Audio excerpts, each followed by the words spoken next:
I was rejected on a Christmas blind date at 7:23 p.m. on December 15th, 2023, at a Starbucks in downtown Portland. His name was Marcus. He took one look at me, checked his phone, and said, "I'm sorry, this isn't going to work out." I sat there, coffee getting cold, watching him leave. I was 32 years old, recently divorced, convinced I'd die alone. I stayed in that Starbucks crying for 47 minutes.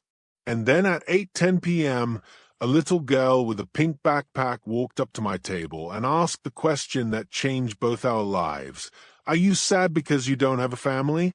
Can you be my new mom?" This is the story of how a blind date rejection led to the greatest gift I've ever received. How a 6-year-old girl in foster care chose me. And how the man who rejected me ended up watching from the sidelines as I built the family he said I'd never have. My name is Sarah Elizabeth Parker. I'm 34 years old now. In December 2023, I was 32, freshly divorced, and completely convinced I was unlovable. This is the story of how wrong I was. Let me start at the beginning so you understand how broken I felt that night. I met my ex-husband Jake in 2015. I was 24, he was 26. We dated for 3 years, got married in 2018. I thought it would last forever. It lasted 4 years. The divorce was finalized in October 2023. No kids, thank God, though we'd been trying for 2 years. Looking back, I'm grateful those attempts failed. Jake left me for someone younger, a 23-year-old dental hygienist named Brittany he met at work. Classic story. Happened gradually, then suddenly. By October 2023, I was living alone in a 1-bedroom apartment in Southeast Portland, working as a children's librarian at Multnomah County Library, spending my evenings watching Netflix and wondering what was wrong with me. My best friend Melissa decided I needed to start dating again. "You're 32, not dead. You need to get back out there." I wasn't ready, but Melissa was persistent. "I know this guy. Marcus. He's 35, works in finance, just got out of a long-term relationship. You'd be perfect for each other." I resisted for 2 weeks. Finally agreed. "Fine. 1 date. If it's terrible, you never set me up again." Deal. We set it for December 15th, 2023. 7 p.m. Starbucks on Southwest 4th Avenue. Public place, casual, low pressure. I could leave after 30 minutes if it was awful. I spent 3 hours getting ready. Tried on 6 outfits. Settled on dark jeans, a burgundy sweater, black boots. Did my makeup carefully. Straightened my hair. Looked in the mirror and thought, this is as good as it gets. I'm not model pretty. I'm average. 5 feet 6 inches, brown hair, brown eyes, size 10. Normal. The kind of woman men look past, not at, but I tried. I showed up at 6:55 p.m. 5 minutes early. Ordered a peppermint latte. Sat at a table near the window. Waited. Marcus arrived at 7:08 p.m. 8 minutes late. I recognized him from the photo Melissa had shown me. Tall, blonde, conventionally attractive, wearing a suit, clearly came straight from work. He walked in, looked around. His eyes landed on me.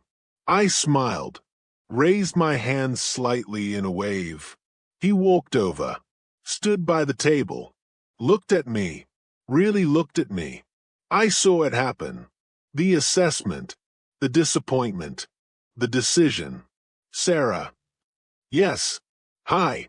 You must be Marcus." He checked his phone. A deliberate gesture. Then looked back at me. "I'm sorry. This isn't going to work out."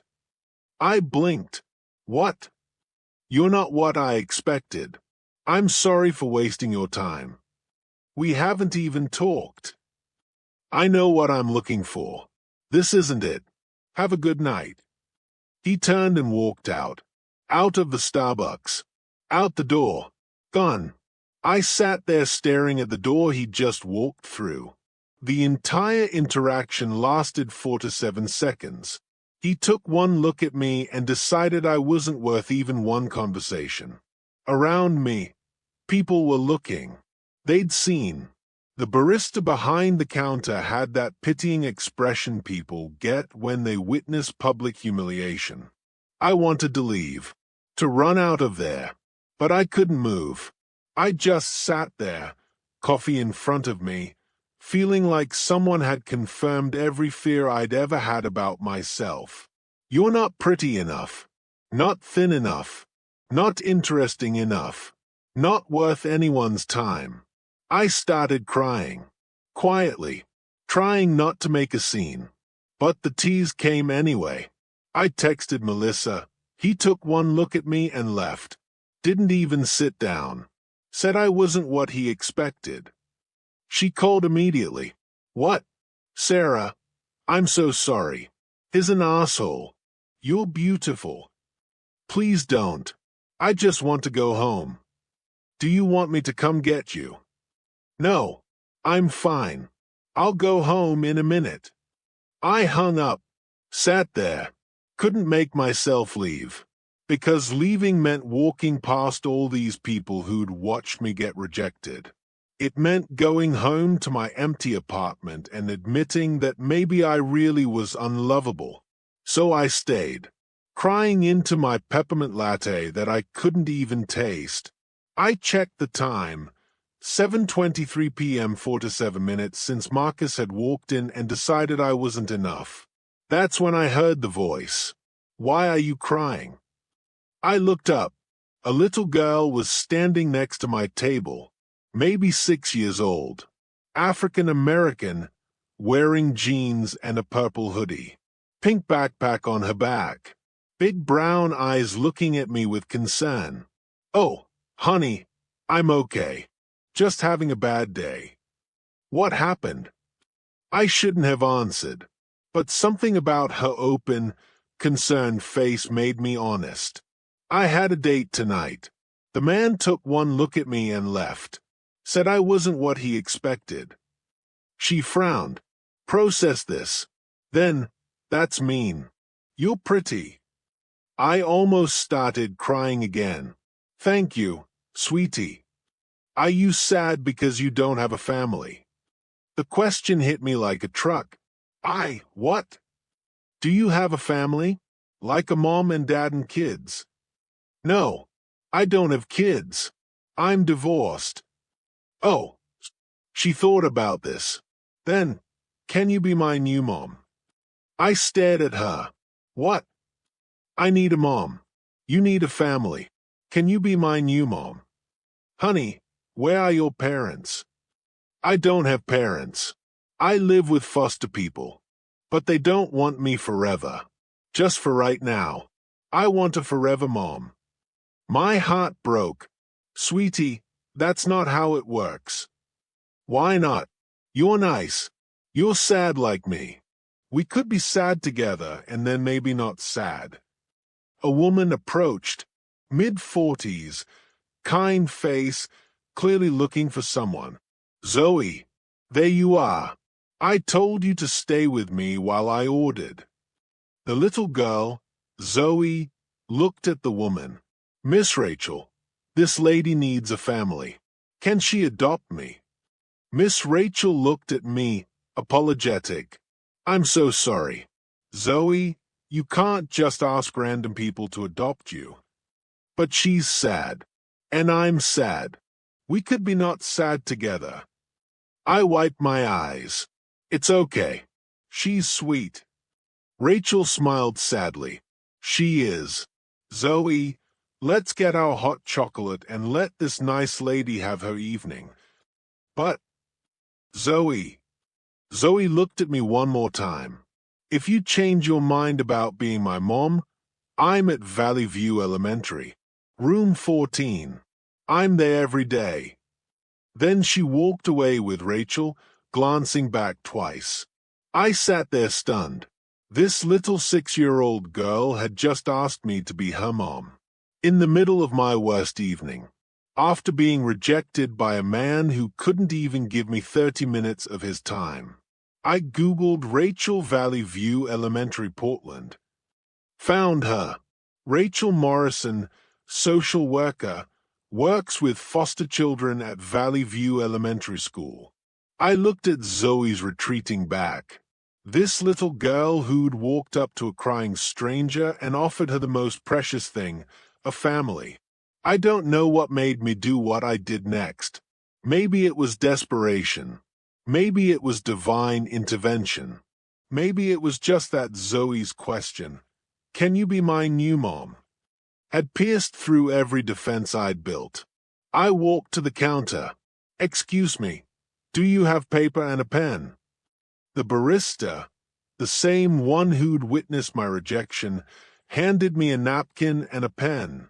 I wrote, "Dear Zoe, you made my terrible night beautiful. I don't know if I can be your forever mom, but I'd like to try to be your friend. If Miss Rachel says it's okay, maybe we could have hot chocolate together sometime. You're a very special girl. Sarah." I walked over to where Zoe and Rachel were sitting. "Excuse me. I'm sorry to interrupt." Zoe asked me something, and I wanted to give her an answer. I handed the napkin to Zoe. She couldn't read it well yet, so Rachel read it to her. Zoe's face lit up. "Really? You want to be my friend?" "Yes, if that's okay with Miss Rachel." Rachel looked at me, assessing, careful. "I'm a social worker with the foster care system. Zoe's been in 3 placements in the last year. She's had a hard time. I work at the library, children's section. I'm safe. You can do a background check. Why would you want to get involved? Most people hear foster care and run. Because an hour ago, a man I'd never met decided I wasn't worth knowing. And then this little girl walked up and asked if I wanted to be her mom. And I realized, maybe the universe is telling me something. Rachel studied me. "Can I have your contact information? I'll call you tomorrow. If you're serious about this, we can talk about the volunteer program. People who spend time with foster kids. Mentorship.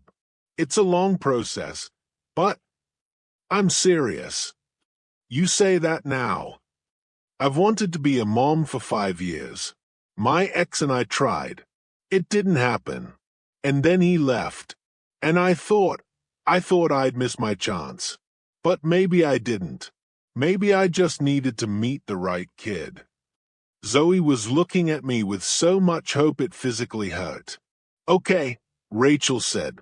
"I'll call you tomorrow." I gave her my number. Looked at Zoe. "I'll see you soon, okay? You promise?" "I promise." I left that Starbucks at 8:34 p.m. 1 hour and 11 minutes after Marcus had rejected me. Completely different than I'd walked in. Rachel called the next day. "December 16th, 10 a.m. Sarah. I looked you up. You check out. No criminal record. Good job. References from your library supervisor are glowing. If you're serious about this, we need to talk about what involvement with Zoe would look like." "I'm serious." "Okay, here's the reality. Zoe is 6. She's been in foster care for 2 years, since her mother died of an overdose. Father unknown. No family willing to take her. She's been in 5 placements, 3 homes, 2 group facilities. She has attachment issues, behavioral problems at school, trust issues. She asks every kind person she meets if they'll adopt her because she doesn't understand why nobody wants her permanently. And her current placement. Good people, but they are temporary. They foster short-term while we find permanent placements. Zoe knows they're not forever. She's been asking about adoption for months. What would I need to do to be considered for adoption? Background checks, home study, parenting classes, financial review, months of supervised visits. It's intensive. Most people drop out. I won't drop out. You say that now. But when you see Zoe having a meltdown because she's scared you'll leave like everyone else, I won't leave. Silence. Then, okay. Let's start with the volunteer program. You'd visit Zoe once a week. Supervised at first. Build a relationship. See if this is real. When can I start? Tomorrow. 4 p.m. library, okay? Neutral territory. Perfect. December 17th, 4 p.m., Zoe walked into the children's section of Multnomah County Library with Rachel. Saw me. Ran over. You came.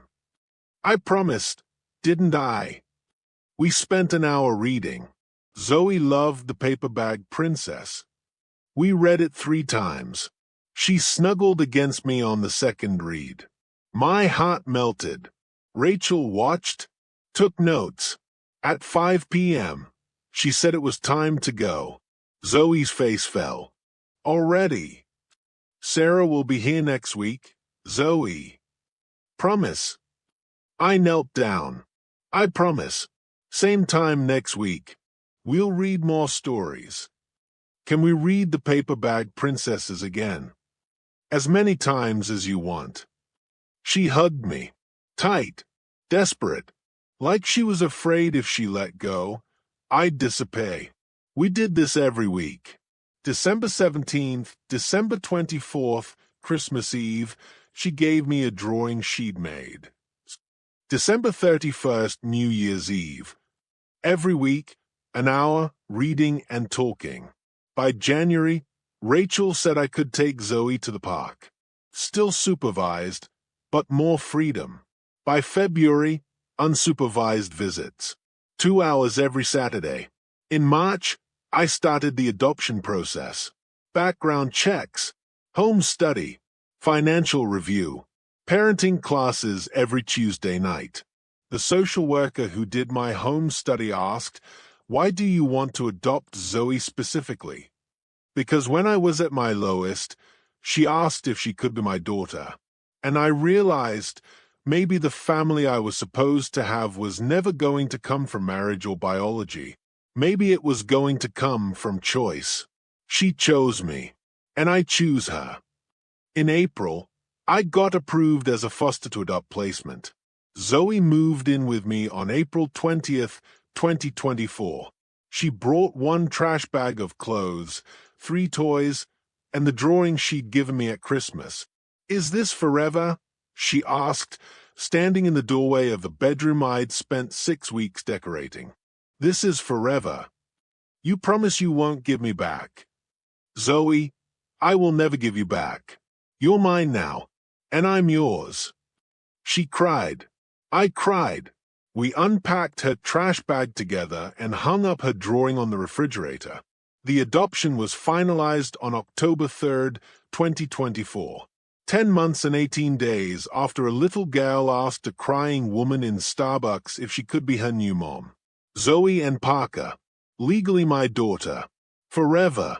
At the courthouse, the judge asked Zoe, "Do you want Sarah to be your mother?" Yes. She promised she'd never leave. And she doesn't break promises. The judge smiled. Then Sarah Elizabeth Parker, as of today, you are Zoe's legal mother. Congratulations. We celebrated with ice cream. Zoe wanted to know if this meant she could call me Mom now instead of Sarah. "You can call me whatever you want." "Mom," she whispered, testing it out. Then louder, "Mom." "Yes, baby. I love you, Mom." "I love you too, Zoe." You want to know the best part? Marcus, the guy who rejected me, found out about the adoption through Melissa. Apparently, he'd been asking about me. Feeling guilty. Wondering if he'd made a mistake, Melissa told him, "Sarah's doing great. She adopted a little girl. They are really happy." He asked if he could reach out, apologize, maybe take me to dinner. Melissa told him she's not interested. She's busy being a mom to a kid who actually wanted her. "I don't think about Marcus much anymore, but when I do, I'm grateful. Because if he hadn't rejected me, I wouldn't have been crying in that Starbucks. And if I hadn't been crying, Zoe wouldn't have come over. And if Zoe hadn't asked me to be her mom, I might never have known that the family I was looking for me too." Today, Zoe is 7. She's in 2nd grade. Still loves the paper bag princess. Draws me pictures every week. Calls me mom without hesitation. She still has hard days. Days where she's scared I'll leave. Days where she tests me to see if I'll give up. Days where she asks, "Are you sure you want me?" And every time, I tell her, "I'm sure. You're mine. Forever. I promised." The apartment we lived in during foster care? We moved. Bought a 2-bedroom house in North Portland in June. Zoe has her own room. Pink walls, her choice. Bookshelf full of books. Bed with a princess comforter. Everything a 7-year-old needs. And every night, before bed, we read. Usually the paper bag princess. Still her favorite. Sometimes she asks about the night we met. "Were you really sad, Mom?" "I was really sad." "Are you sad now?" "No, baby. Now I'm really happy." Because of me. Because of you. People say I saved Zoe. They are wrong. Zoe saved me. On the worst night of my life, when I was convinced I'd never be enough for anyone, a 6-year-old girl walked up and asked if I'd be her mom. And I said yes. Not right away. Not in that moment. But eventually. And that yes changed both our lives. If you're watching this and you're going through heartbreak, if someone just told you you're not enough, if you're convinced you'll never have the family you dream of, if you're sitting somewhere crying wondering what's wrong with you, I need you to hear this. Sometimes the thing you think is destroying you is actually redirecting you. Sometimes rejection is protection. Sometimes the family you're meant to have isn't the one you pictured. Marcus rejected me because I wasn't what he expected. And thank God. Because if he hadn't, I'd be dating someone who judged me on appearance instead of character. Instead, I'm raising a daughter who chose me based on kindness. Subscribe to this channel if you believe that rejection can be redirection. That foster kids are just kids waiting for someone to choose them. That families are built on love, not biology. That sometimes the worst night of your life leads to the best thing in your life. Comment below. Tell me where you're watching from. Tell me if you've ever had rejection turn into something beautiful. Tell me if you're considering fostering or adopting. Share this video. Because somewhere right now, there's a woman crying because someone told her she's not enough. And there's a child in foster care asking every kind person if they'll be their parent. Maybe they need to meet each other. Maybe your share will make that happen. Marcus didn't want me because I wasn't what he pictured. Zoe wanted me because I was exactly what she needed. Someone who showed up, who listened, who promised, and who stayed. I'll take that any day. The man who rejected me is still single, still looking for perfect.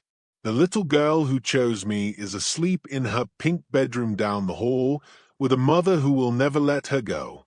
I know which life I'd choose. And I'm living it. Hit subscribe. Leave your comment. Share this story. And if you're in foster care waiting for family, or if you're thinking about fostering, know this. Somewhere, someone is waiting to choose you. Don't give up. Zoe didn't give up on me. I'm not giving up on her. And I'll never forget that the greatest love story of my life started with a blind date rejection and ended with a little girl asking, "Can you be my new mom?" The answer was yes. The answer will always be yes.